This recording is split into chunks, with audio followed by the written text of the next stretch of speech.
Hi, I had a message from someone recently called Ben who wanted to ask me about how I felt about having missed out on a male childhood and socialisation, and how I actually feel around mixing with other guys now, um, and whether it's something that I think other guys can notice, or whether it's kind of all in our heads, which is quite an interesting question, really. So I've written quite a lot down for this one, so it could take a while.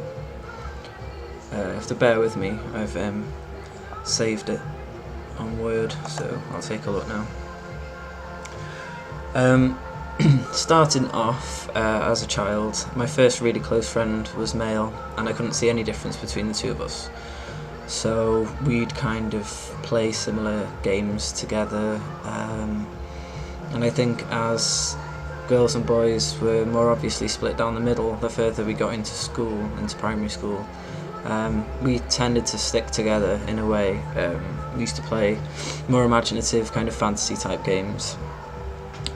The boys started playing football and the girls started French skipping and just standing around giggling watching the boys generally.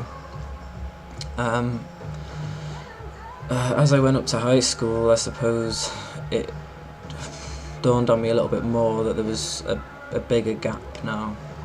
I don't remember all that much about it. I think it was probably quite a traumatic time without me even knowing it then. It was, I think I withdrew quite a bit, and I think that was probably put down to my shyness or lack of confidence, which fits in with being trans, but I think the whole trans issue was probably what started all of that off. I felt quite out of place with that. I can't really remember how my parents treated me around that time, but I do remember being allowed to wear what I wanted whenever really, but especially when I was younger. I was dressed in male or unisex clothing quite often as a small child, and I wasn't pressured into being girly at any point. So I'm quite lucky in that respect. I did go through a stage of trying to fit in with girls, probably towards the end of high school. I'd been wearing makeup, going out clubbing in girly clothes, although I never wore dresses or skirts. I used to say this was because I didn't like my legs, or there was something like that, but I think it was probably just that I hated dresses and skirts for the obvious reasons. That period didn't last very long at all. Slipped then into being a bit more alternative, wearing baggies and hoodies, and people actually mistook me for male at that point, and I was okay with it, and didn't know why again. At that point I was in a predominantly male group of friends. I felt that I fitted in with them, but I also felt a little bit left behind at times. Felt like I envied them a little bit.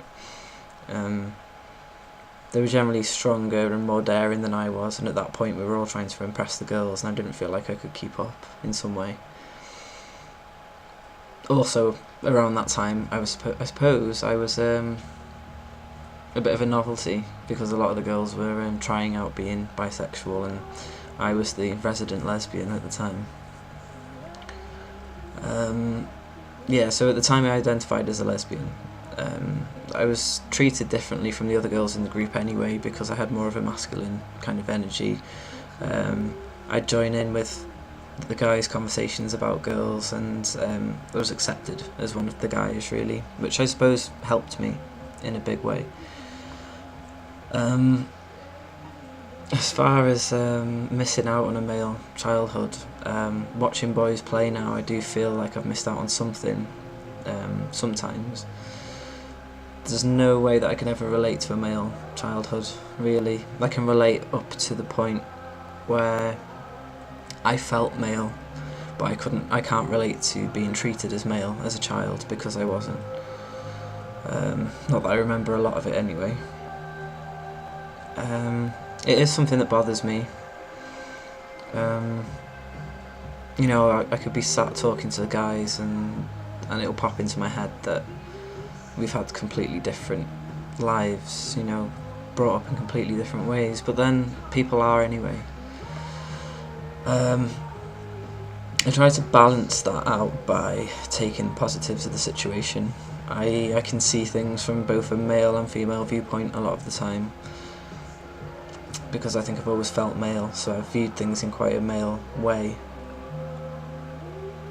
But at the same time, having been socialised as female, I can see where women are coming from a lot of the time. The next part of this is about how I feel around males now.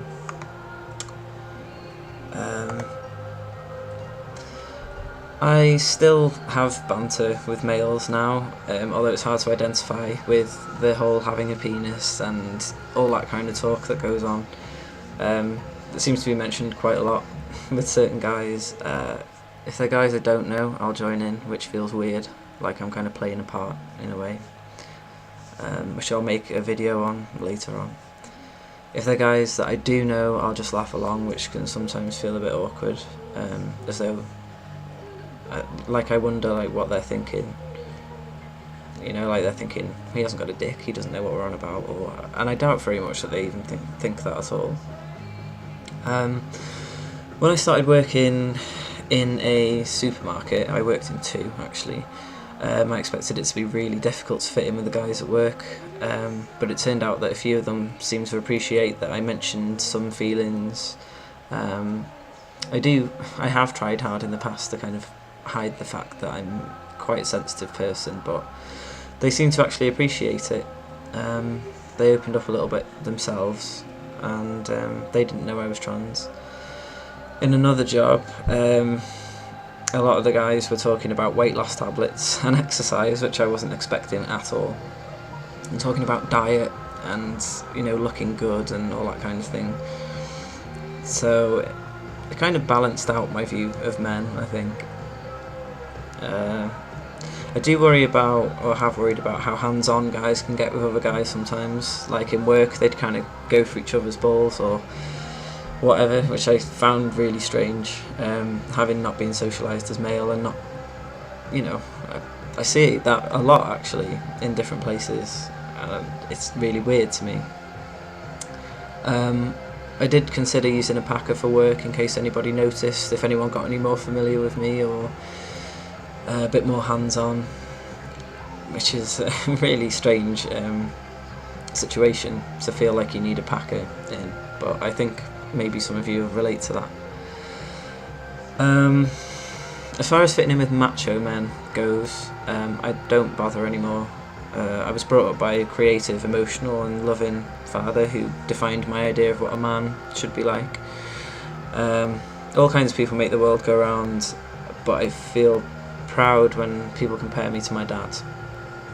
A lot of my friends are creative types, are generally quite chilled, not testosterone fueled and angry or violent, or a lot of them aren't really massively into football, or, you know, they're just whatever.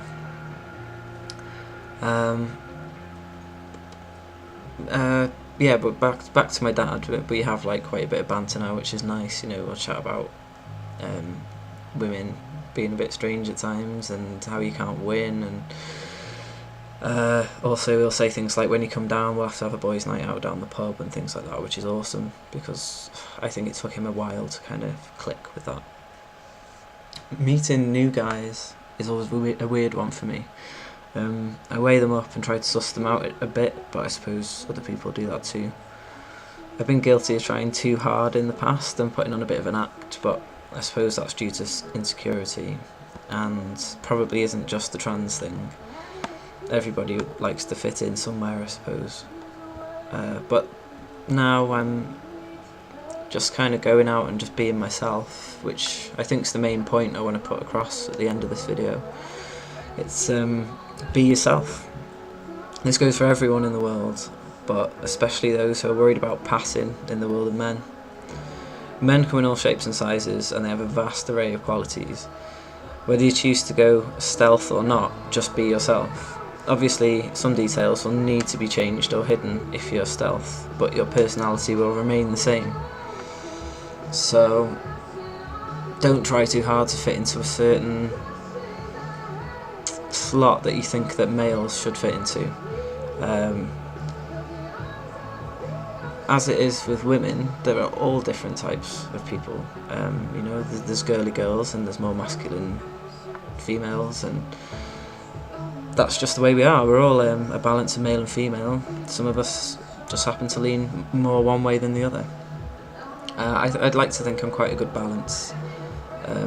I have girls talk to me about things, I have guys talk to me about things, and I'm just being myself.